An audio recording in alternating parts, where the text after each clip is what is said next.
Good morning, everybody. My name is Samantha Mirabal. I'm with Melco's application team doing our DesignShop Talk today. See what questions you might have, try to get them answered for you. If you have questions while we're live, both on Facebook and YouTube, type them in the chat. Don't send them to me privately. I don't tend to see those until much later, if at all, but just type in. I got two questions, and both of them will go very fast that were sent in beforehand. So I will do my best to talk slowly so you guys have a chance to type in questions before it's time to go. All right. So I will start off with the questions that were sent in beforehand. Let me check both platforms and make sure they're up. YouTube is up and Facebook. What are you doing, Facebook? Are you going? I don't know. I assume so. It says it's live.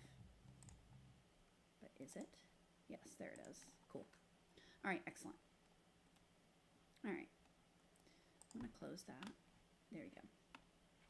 All right, so the questions that were sent in ahead of time. I had this logo digitized. Every time I try to put it on my machine, I have issues with the lettering.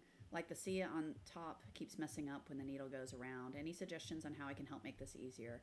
I've sent a picture. And you also sent over the design. So I was looking at the design, and I don't actually see anything glaringly wrong with it. Hey, Beth and Chuck, thanks for joining today. So looking at this, let me fast forward to the lettering. I mean, really the only thing I'm noticing is, all right, does this black stuff? All right, the lettering. So it does a nice underlay. The underlay is well covered by the satin stitches and things like that. So really the only reason I can imagine is possible is either active feed setting or needle settings, or what needle you're using.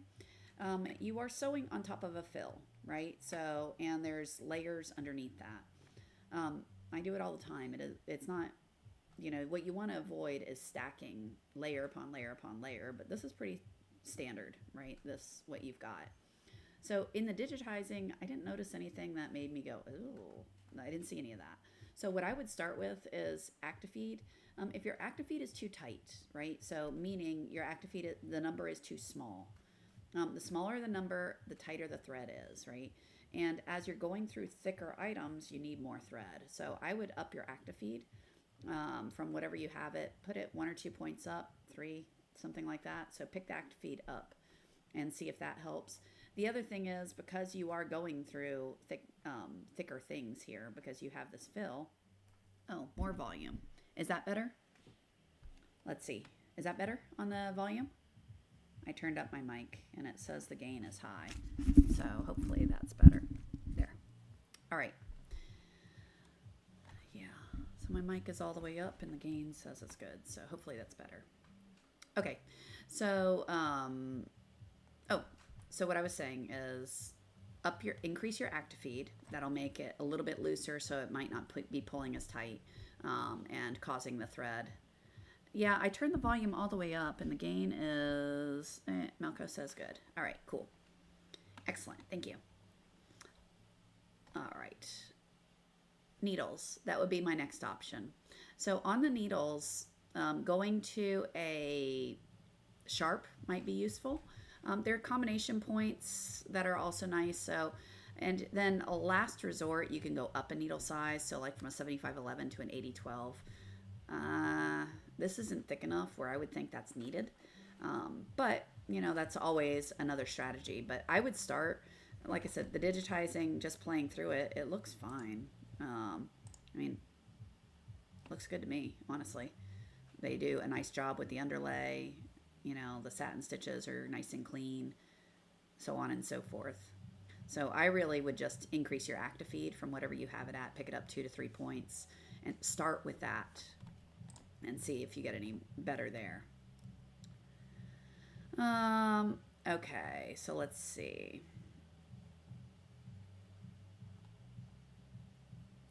All right, questions typed in. I have a summit. What do you suggest I should start for SPM and active feed?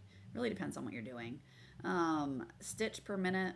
I mean, I stitch almost everything as a starting point at 1100 and go from there, right? So if it's all running stitches, you can go higher. If it's a hat, I would start at like set let's say 900, somewhere between 700 and 900. As far as active feed, depends on what you're doing. Like if you're doing just a traditional flat, a basic polo, maybe start between 4 and 6 would be a good starting point. If you're starting a hat, 8 to 10 as a starting point would be my starting. So, yeah, let's see.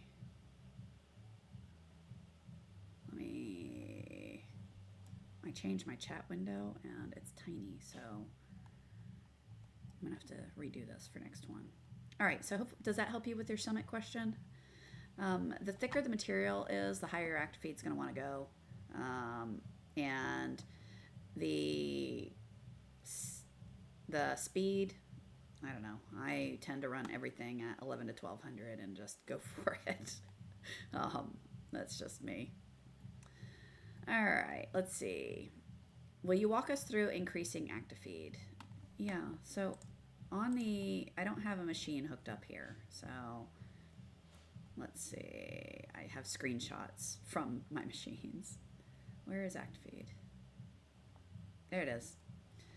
So when you're dealing with active feed, if it's set on auto, what matters is your minimum preset, right? So when you're running on auto, like I said, for basic polos, now keep in mind, software version does change this somewhat, right? So on my XTSs, I might run at a 4, but on my EMTs, I might run it at a 5 or 6. It depends on software version somewhat. Not a ton, but somewhat. So anyway, auto, the lower this number is, the tighter it's going to let the thread get. The higher the number is, the looser the thread is allowed to be, right? So if I set this minimum at 12, it's going to be much looser. It's going to feed more thread for every stitch than if that was, let's say, 2, right? So, in your manuals for your particular software version, there is a table of recommended active feed settings based on material, right? So that does change depending on what material you're sewing with a basic recommendation. I personally get a lot of giggles out of watching people argue about active feed online when they'll say, it's 5. 5 is the answer. And then the next person goes, no, it's 6. And the next person says it's 4.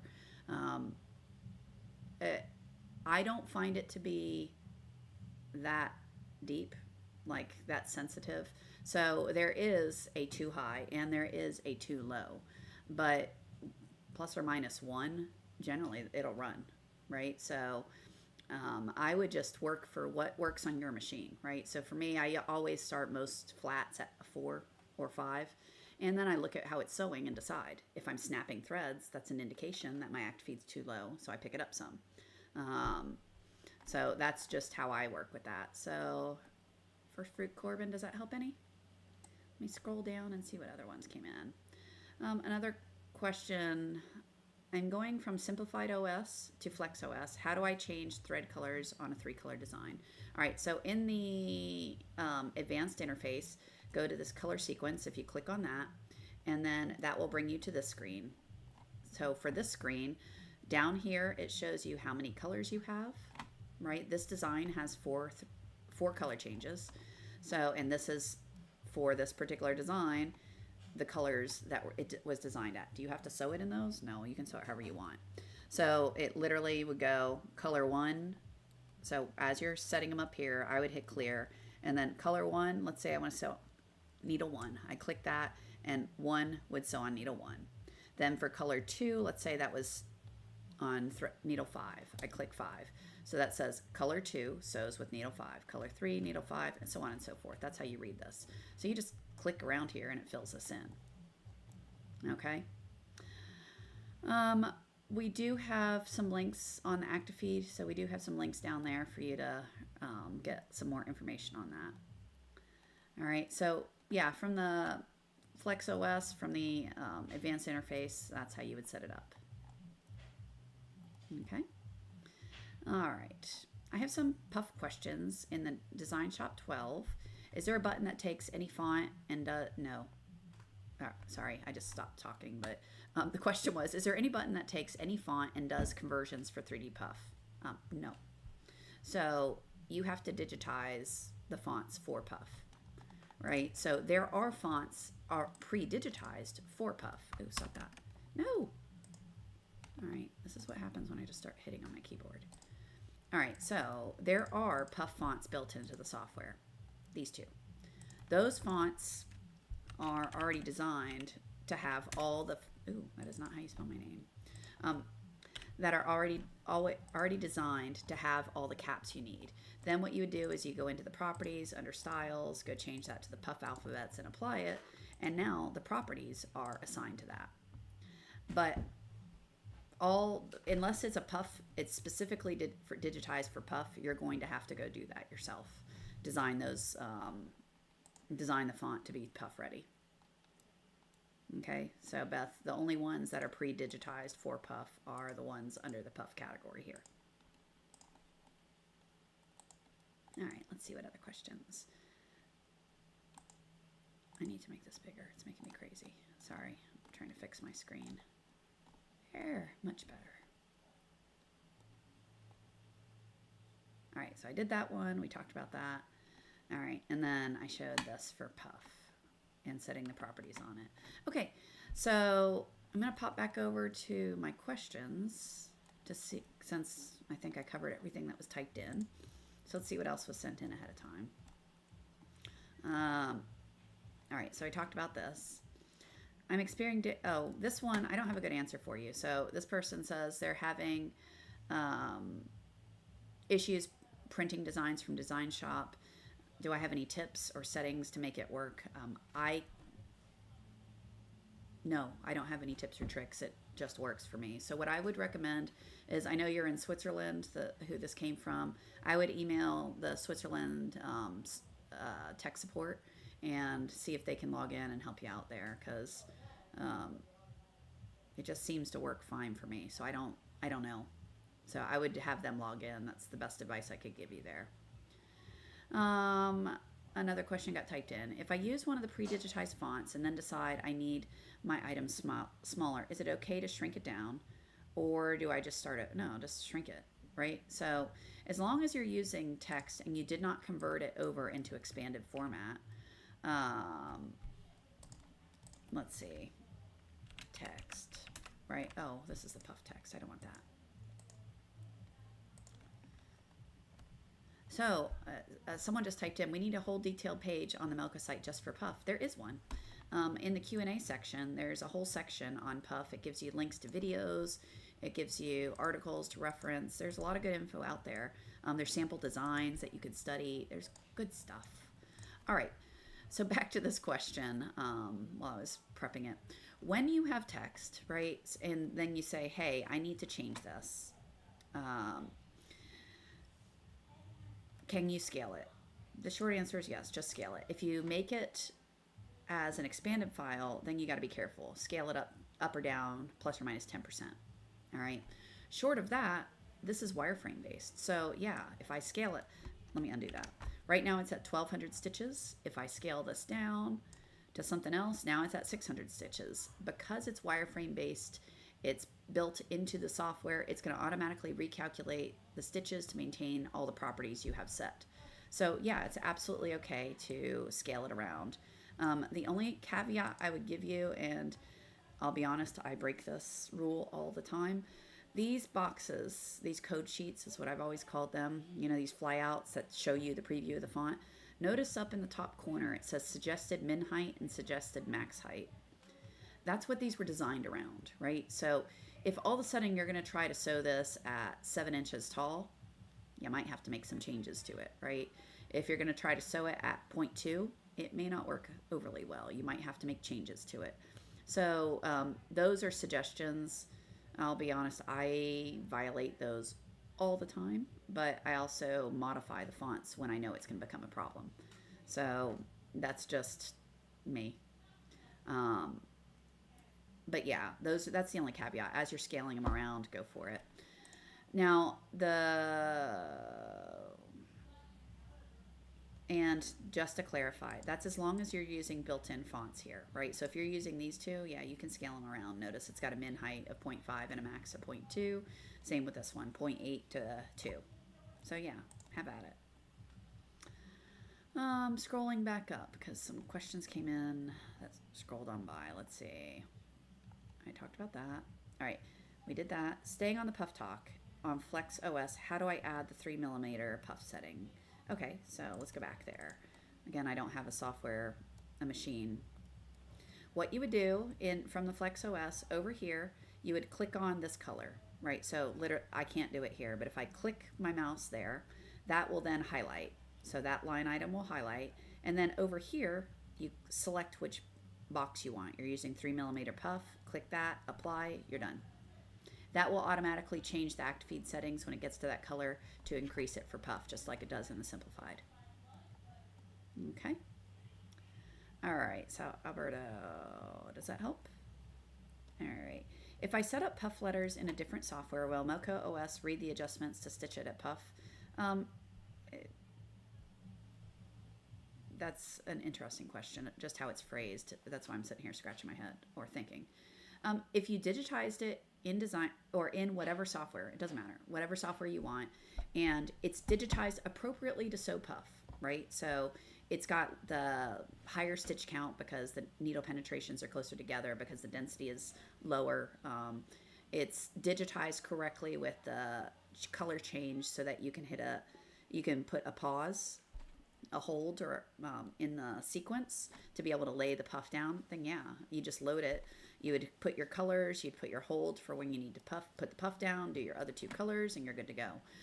When it sews the puff, you just click on that color like I said there. So like click that, say that's your 3mm puff, and you go. So yes, if you're asking will it change the font densities to make it puff appropriate, no. You got to do the digitizing because all the machine is going to do is it's doing needle penetrations. It's just going, move the machine here, make a stitch. Move it here, make a stitch. Okay? So yes, it does. If you buy a design and it comes in a different format than OFM, how do you convert it to OFM? And how accurate would say that is? Well, number one, if you buy a design, I just use it in the format they sell it, right? I do not convert most of my files that I buy elsewhere to OFM because when you do a wireframe conversion, so you take an expanded file and you convert it into an OFM, a wireframe, it messes it up somewhat. You know, it does a good job of approximating the edges, but I always have to modify it. I'm not a fan of that, so I only do wireframe conversions from expanded for elements within a design that I want to modify. I usually never do the whole design. So, but I can open an expanded file, right? So I can come over here and say, open, let's go find one. Oh, man. Where do I put this stuff? Not there. Let's try that again. My designs, things I've bought. Urban. I don't know. I just want a file.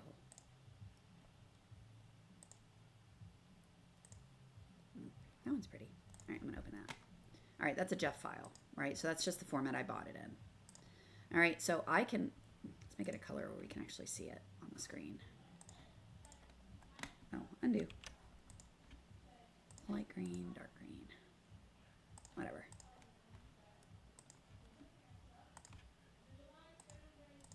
All right, I don't know why I just changed those colors. Anyway, this is an expanded format. I bought this. So all you have to do, like let's say I colored this and I want to save the colors. I don't have to convert these expanded elements into wireframe to make this an OFM file that saves the colors. All I have to do is do file save it as an OFM. And now this is an OFM file with expanded elements in it, but it saves the color information for me, right? So now this is an OFM. Now, the machine does not need OFM to sew it. You can load Jeff files, you can load DSTs, art, you can load all kinds of file formats. The Summit has a little bit more limited than the X, but you can load lots and lots of commercial file types. So there's really no reason to convert it. Now, the only reason I would want to is, let's say, this design sews pretty, but if I wanted to modify just this to be a different shape, I could come over here and go operations, convert to wireframe, and then go modify this one now that it's a wireframe. So now that it's wireframe, when I scale it up, it's going to recalculate all the stitches and make it appropriate. Whereas if I just scale it, it's not always the case. Okay. All right. So let me go back. So yellow builds, does that help any? And fruit first. I'm glad this is helpful. I don't have the latest version of DesignShop. Do I have that option for puff stitch type in a Maya OS? Okay, so you're talking about DS and then OS. So in DesignShop doesn't matter as far as what you see in a Maya OS. A Maya OS, I can't remember what version. I don't believe those boxes are, sorry, I just got distracted. I'm trying to think. I'd have to go out there and look at that computer. I'm fairly certain a Maya OS does not have those boxes. If it does not, that means you would put a hold. So rather than just checking the box right here that says it's puff, because I don't believe that's there. I don't remember. I'd have to go out there and look. I've used these softwares for so long that they all have started blending. If those are not there, then what you would do is, you would put a hold, lay your puff down, go to the Actifeed settings, and fix them yourself.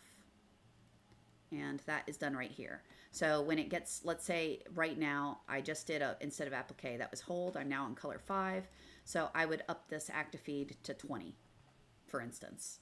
Whatever Actifeed you use for puff, you would up that for that color.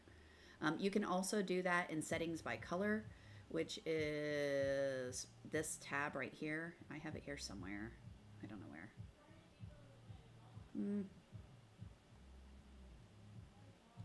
So that tab, which is Tools, Settings, Settings by Color. Let's see if I can find it. Is that the one screen I didn't screenshot? Apparently not. Okay. Well, I don't have a screenshot of that one, but you can tell it. So under Settings by Color, there is a option where you can go turn that on, go to the color that you want, and say for needle 3, when it gets there, up the Actifeed to whatever. Or when it gets to color 5, up the Actifeed to whatever. So you can do that under Settings by Color if you turn that on, and then you don't have to remember to do it. So that's the other option you have. I like to buy other files and then see actually how it's been done for puff. Yeah, that's always a fun technique. So there are, on the article, I think they posted it up here, the support article.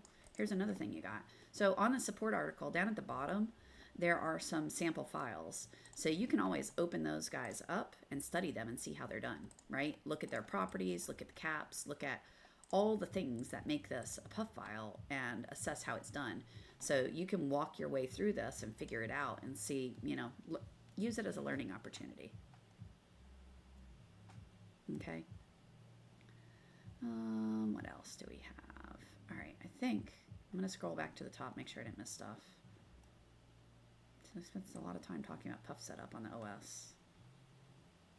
We did that. Yeah, Yoli builds. Like I said, I don't convert anything to OFM. I just save it as OFM. It's not a conversion. It's still an expanded file. Like this says OFM, but over here you can see it's expanded. So it's not wireframe based. It's not a wireframe OFM that's native to the software. Okay, cool. Does that help? All right, any other questions before we call this a day?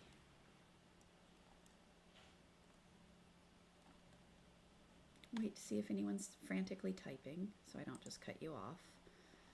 Because, like I said, I just had these questions, so that's all I had sent in ahead of time. So unless you guys have other stuff you want to talk about, someone typed. What's your recommended max height and width for cap files? Yeah, that really depends on the cap. So I have a picture. Let's go look at my pictures. And I'm sorry for the wild flipping. It's just I put them in here so that I can find them to reference. Here. Okay.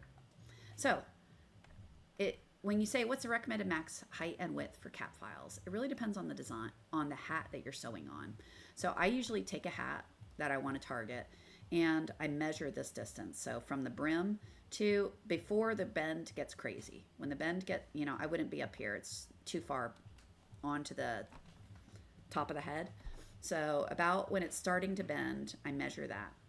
And then I subtract an inch from that. So a half inch from this direction, a half inch from that direction. And that's the max height that I suggest for that particular hat. So it is really dependent on what hat you're doing. Some of those trucker hats, they're a gazillion inches tall. So you can sew massive designs on them relatively well. So that's my preference.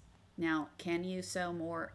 Can it be less than a half inch from the each side? Yes. But that's my, the happy space. As far as width, again, you can sew 270. Like I can go from nearly all the way on the side of the hat, all the way around to the other side. So I would just again measure the hat. So if it's just a 2-panel and then you have mesh panels on the side, my preference is I stay a half an inch away from the edge of where the mesh starts, because I like that pad look. I like to have hat around it, but that's a personal preference.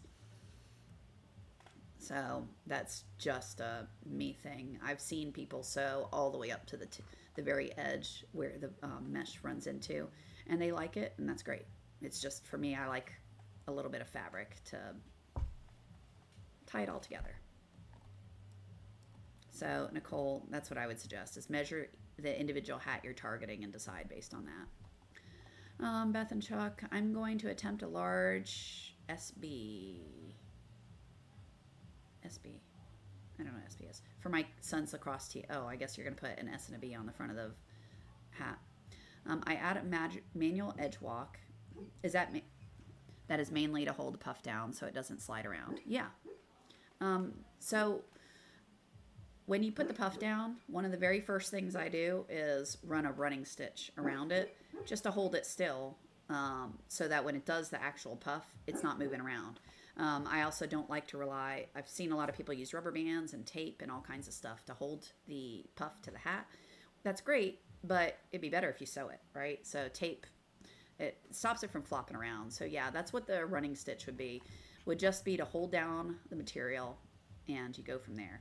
How do you do side panels on hats? If you're using the 270 frame, you just rotate the hat sideways and sew. When I use the 270 hat frame to keep it repeatable, this is again just an idea. I like to be a certain distance, like let's say from the center seam, I'll decide where I want the design, right? And I'll do that measurement. So let's say from here to where the start of my design is 6 inches. All right, so then what I'll do in DesignShop, just to set up the file. So let's say, I was looking, all right, Sam, text. All right, so let's say I want this, and I want that to be 5 inches from my center seam, right? So what I tend to do, let me turn on the hoops so it's easier for you to see. There it is. There we go. All right, so the center, where the needle is in the center of the design is where these crosshairs are. So I literally will do this and go, well, here's a line. That line is 5 inches. I'm going to take this, put it from that center, line this up, and let's say I want the text to be where that edge is 5 inches from it. All right, so 5 was clearly not the right answer, but you get the idea. And then I delete that little setup line. So why do I do all that? Well, because I can take my needle, sight it to the center seam of the hat, and when I go to run it, all right, I'm gonna redo this. So let's say that's where I want it. So I'll line these up over here, and that is 6.4 inches. So I'll save this file, hoop my hat, take my needle, sight it on the center seam, which is right here, and when I hit go, it'll rotate over, and it will place the text exact same spot every time from the center seam. Okay, so Sherry, does that help?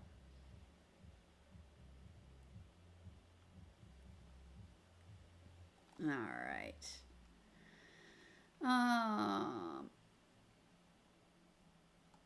is there anything I need to do special to sew on the side panel of a cap, not mesh? Hooping, what kind of stabilizer? So hoop with the 270 hat frame, right? So you, ooh, come back, right click. Hoop with this guy. See these bars back here? So I've noticed when I go to shops, many people don't use these right. And it makes me kind of crazy, honestly. But so these, the hat frame comes with little clips, right? So as you hoop it, you pull down around and you clip the hat to that. Well, that's half the equation. The other half is a stabilizer. If I'm using a tiny piece of stabilizer just in the center, right here, and it's not a long piece over to these things, and it's the stabilizer's not clipped as well, you're losing some of the benefit of the stabilizer helping hold things together. Yes, your hat is still clipped. It's still relatively stiff, so that's good. But it's better if you cut, a 16, what is it, 16 and a half, I forget. But you cut a long piece of stabilizer that goes from bar all the way around to bar, and that way it clips hat to stabilizer, really stabilizing everything. So I find that particularly important when doing sides of hats, because now I've got that pretty aggressive tearaway that's nice and crisp and kind of sturdy, plus the hat, plus the clips. It's as stable as it's going to get. So Nicole, does that help? I would, hoop, make sure your stabilizer goes from bar to bar, that you're using the clips on each of those bars, and, just rotate it around and sew where you want it. The stabilizer is traditional hat stabilizer.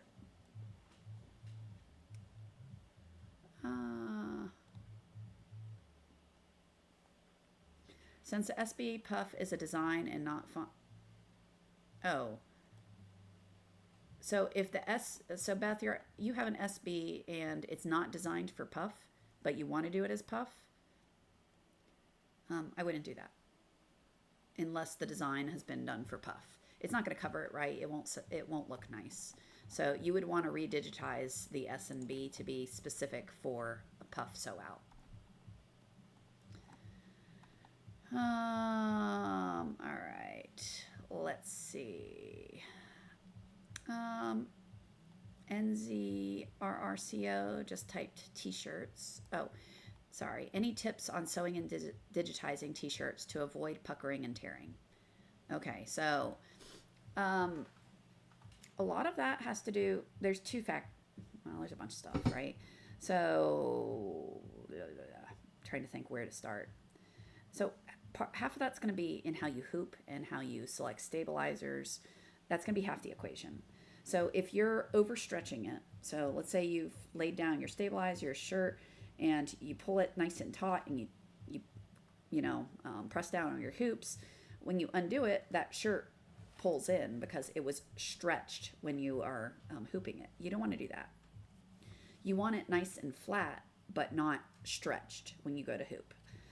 If you stretch it out a lot, it's going to go and shrink back in when you unhoop it. So there's that. The stabilizer wise, I always recommend for garments using a cutaway of some sort. And I tend to match it to the weight of the fabric. Meaning if I have a performance wear shirt, nice, it's a lightweight shirt, it's thin, you don't want really heavy things hanging on it because then you can see that stabilizer aggressively and it pulls down on it like a badge. So in those cases, I would use stuff like a Weblon, a Cut Performance. They are still cutaway stabilizers, but they're lighter in weight. They work really nice. So those would be the ones I would try. They do make bondable ones of those. Like there is a Weblon that's fusible. Those are interesting for if you've got really stretchy fabrics and you just need it to hold still. You can heat press it onto it and then hoop it. That is a technique. I don't use those. I get mad with all the fabric on there, with all the extra stabilizer and trying to pull it off. It just frustrates me, so I don't do that. But you can, I know a lot of people do. So the question was avoid puckering and tearing. Okay.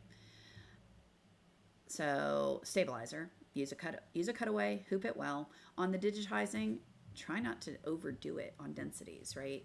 So the more stitching you have, the more likely it's going to pull. So keep your densities reasonable. There is no reason to use densities like of a 2 or 3 on a shirt when a 3.5 to 4 will work just fine. All you're doing is adding a ton of stitches for no real benefit, and the more stitches you add, the more it's going to be pulling. Okay, so in the digitizing, making sure your densities are appropriate and you have a reasonable underlay. If you go straight into top stitching with no underlay, like if I tried to sew this text, this word, this T, and I had nothing under here, like, so you can see I have an edge walk and a zigzag. If those weren't there, I've done nothing to secure my fabric to the stabilizer. So I've mentioned this several times before. When you're dealing, like if I were going to go paint some drywall, right? I wouldn't take fresh drywall and just slap my colored paint on it. It's going to suck into it. All right. So you must have underlay, but you need to be intentional about it, right? Because just like a bare drywall, you need something that's going to tie your fabric to the stabilizer, hold it still. Once it's held still, now I can top stitch and it will sew well, right? But if I do in something that's really narrow, if I'm going back and forth and I'm doing all kinds of nonsense under here, it's a bunch of stuff that's going to cause shifting, right? So yeah, today seemed to be very much a puff talk. So on here, I always use the auto because I really like it. This auto underlay, it works really well.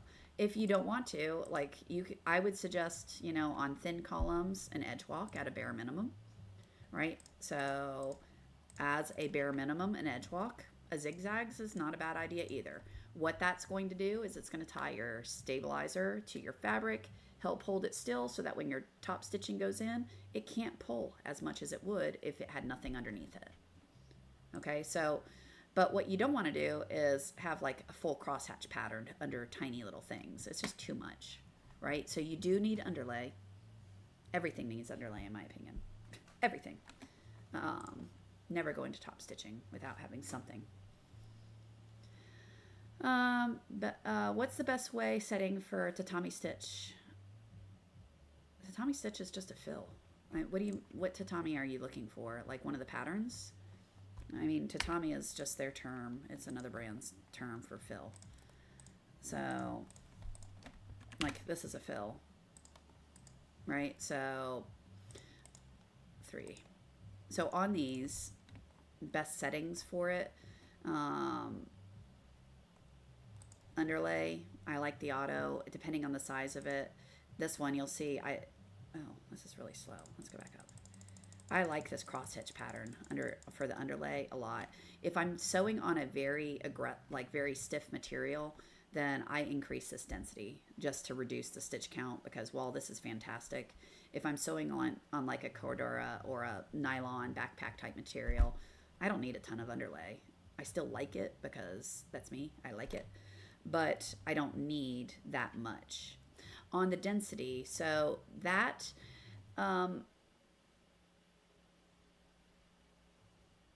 trying to think.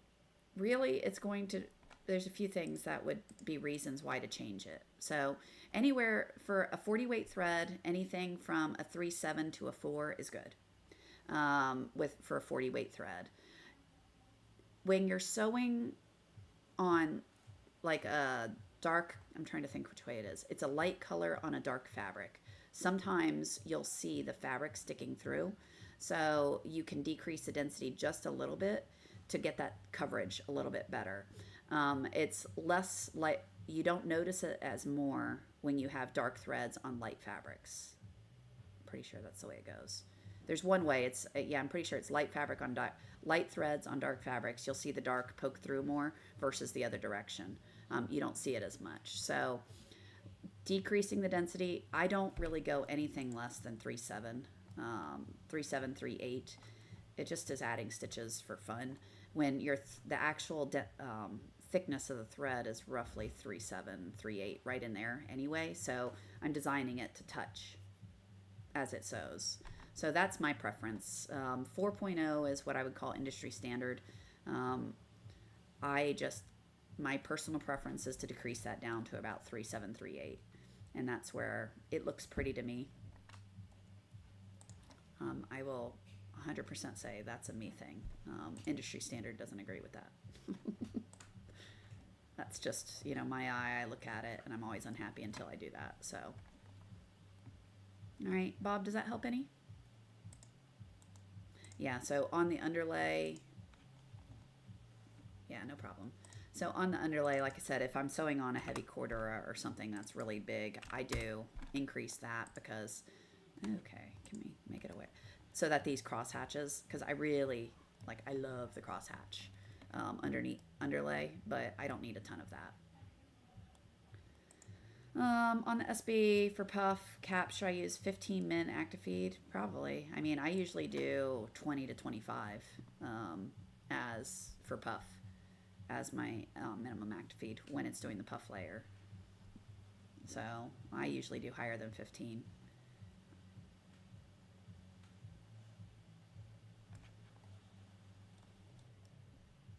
All right.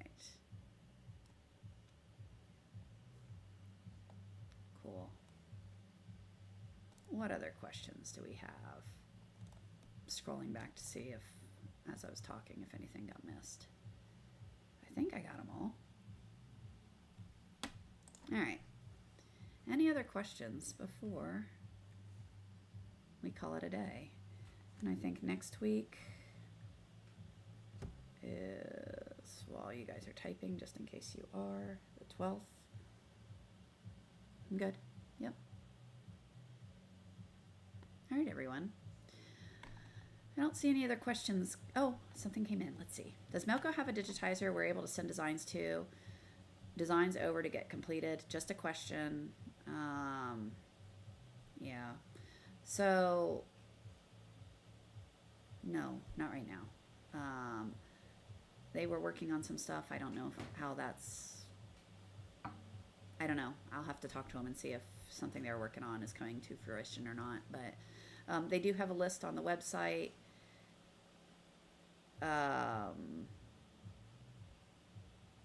Sorry, questions. I'm talking and then I read the next question. Completely distracts. All right, so they did. Oh, I was talking about digitizers. So there is a list of digitizers, third-party ones on their website. There's a link there for you. There's a lot of people out there that do good work. There are several digitizers out there, quite a few coming up that do native OFM as well. So, you know, finding native OFM is my personal favorite when I send out, because then when I get it back, if I don't like it, I just fix it. And I don't have to do the ring around the rosy with them. But yeah. What are the chances we can get an update to the Melco Puff site? I don't have control over that. I will talk to some folks and see.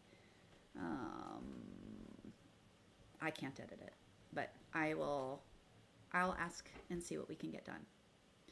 What size needle do I recommend to embroider shoes?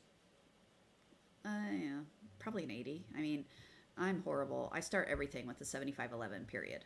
That's just what I start everything I do with. Shoes are really thick. Thick things tend to cause deflections. Deflections cause needle breaks. So going to a thicker needle, fewer deflections, fewer chance of needle breaks. So I probably would just start with an 80.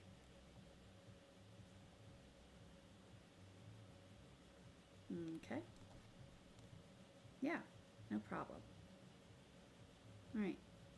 Any other questions? It's gonna make me.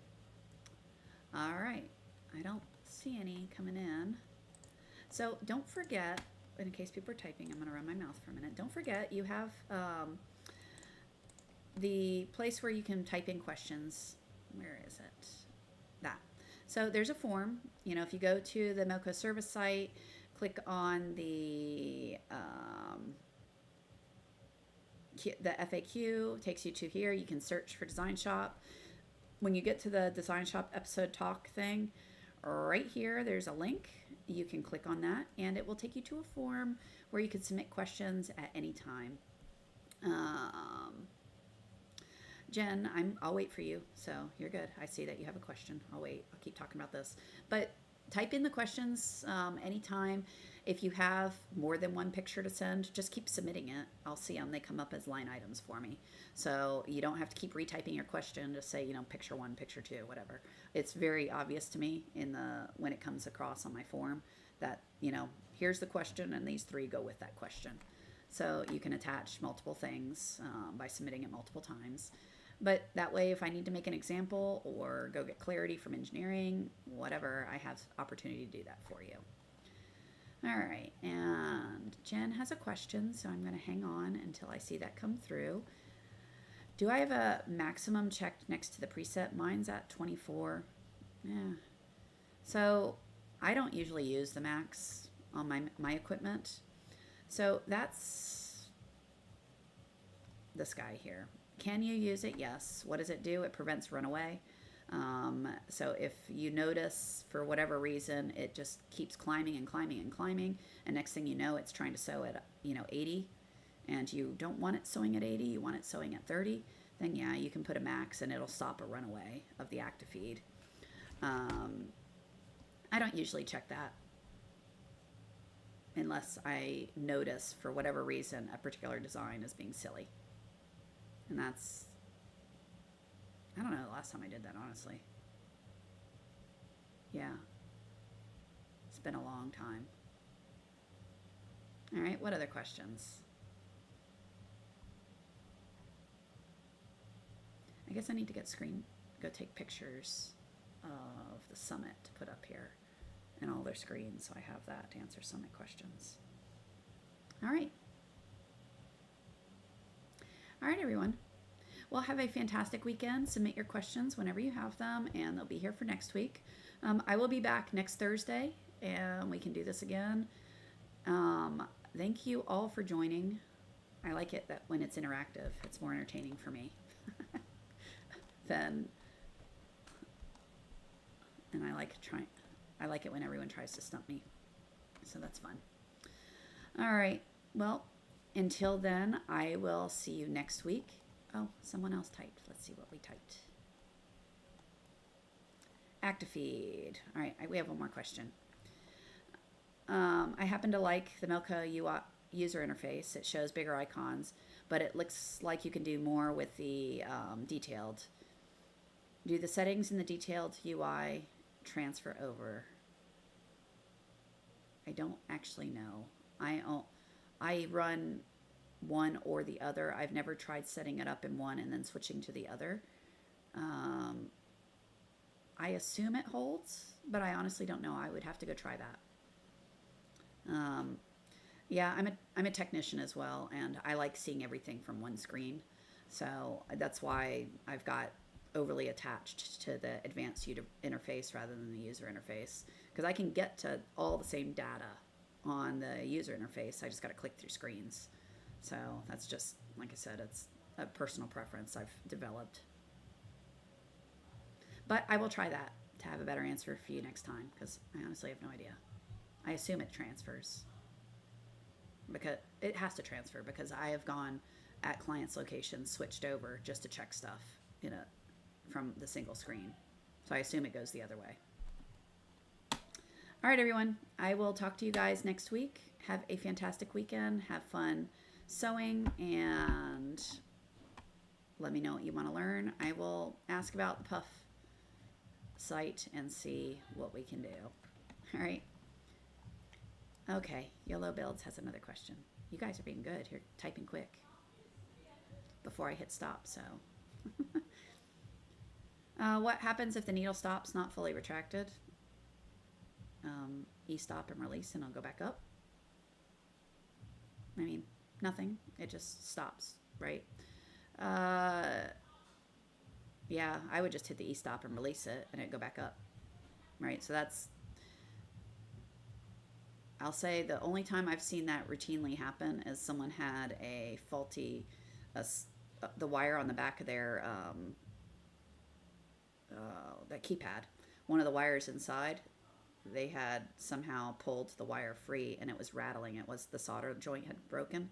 So it was triggering the e-stop, and then it would go back to normal, and then it would trigger and go back. So it was weird. So it was an intermittent because, and it didn't show as an e-stop being pressed because it wasn't being pressed. It was just disconnecting from the wire. So yeah, I mean, if it stops e-stop release, it usually goes, and then you hit start and it goes again.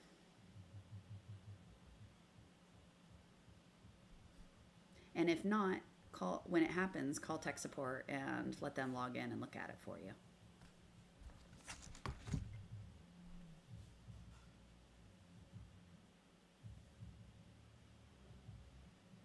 Yeah. All right, everyone. Have a great weekend. I will be back next Thursday.